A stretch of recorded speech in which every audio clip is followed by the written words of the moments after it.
नमस्कार मित्रों, आज के इस वीडियो में हम अलंकार के बारे में बात करेंगे, जिसमें देखिए आपका कौन कौन सा अलंकार होगा। उपमा अलंकार होगा, रूपक अलंकार होगा, उसके बाद आपका आ जाएगा उत्प्रेक्षा अलंकार और यमक अलंकार। चलिए सभी अलंकारों के बारे में हम लोग जानते हैं। और खास बात यह है कि पहले हम लोग जानेंगे अलंकार है क्या। अलंकार देखिए क्या है। अलंकार में सबसे पहला उपमा अलंकार होता है, जहां किसी वस्तु या व्यक्ति की किसी अन्य व्यक्ति या वस्तु से समान गुणधर्म स्वरूप के आधार पर तुलना की जाए या समानता बताई जाए, वहां उपमा अलंकार होता है।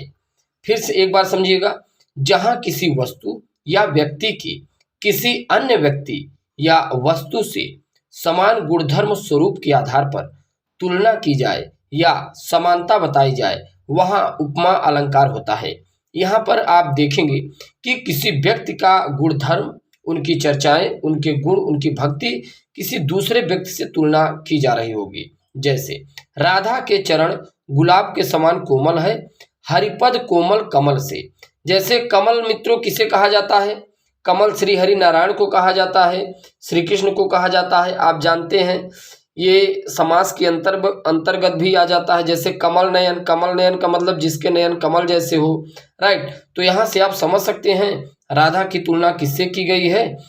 श्री हरि नारायण से की गई है। इसके बाद इसमें स्पष्टीकरण मांगा है, उप में जिसकी समानता बताई जाए, जैसे राधा। उपमान में जिसमें तुलना की जाए, गुलाब। वाचक शब्द में समानता को व्यक्त करने वाला शब्द।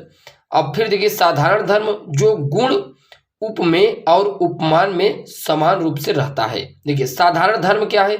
जो गुण उपमेय में उपमान में समान रूप से रहता है, यानी कि कोई ऐसा गुण है जो उपमेय में उपमान वाला जो गुण है समान रूप से व्यवस्थित है। तो यहाँ पर देखिए उपमेय इसमें कौन है?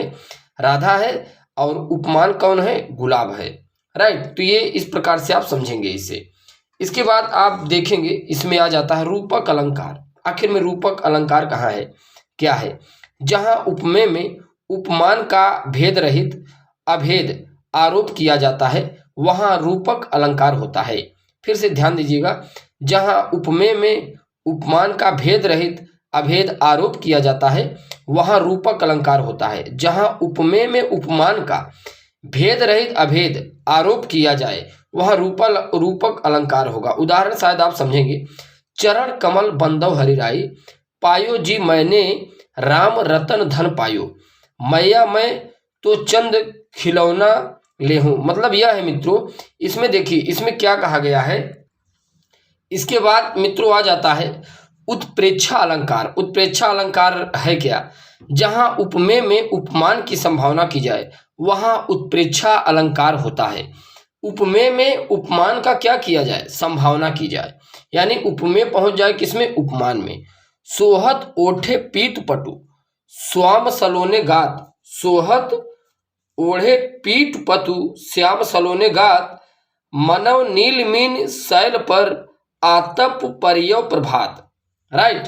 तो ये मित्रों एक ऐसा अलंकार होता है उत्प्रेक्षा अलंकार, जहां उपमेय में उपमान का दर्जा दिया जाता है।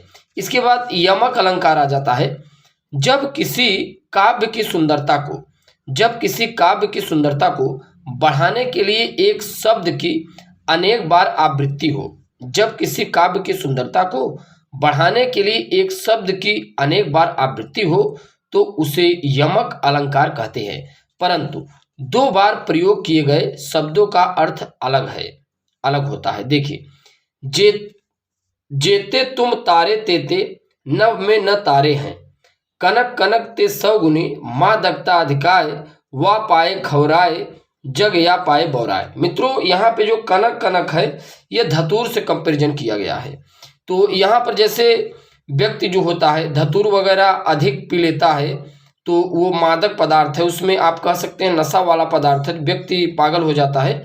वैसे अगर व्यक्ति अधिक सोना पा जाए तो भी बौरा जाता है, यानी पागल हो जाता है। वैसे ये बात सही है, व्यक्ति के पास अगर अधिक धन संचय होता है तो भी एक बहुत बड़ा तबाही भी लेके आता है।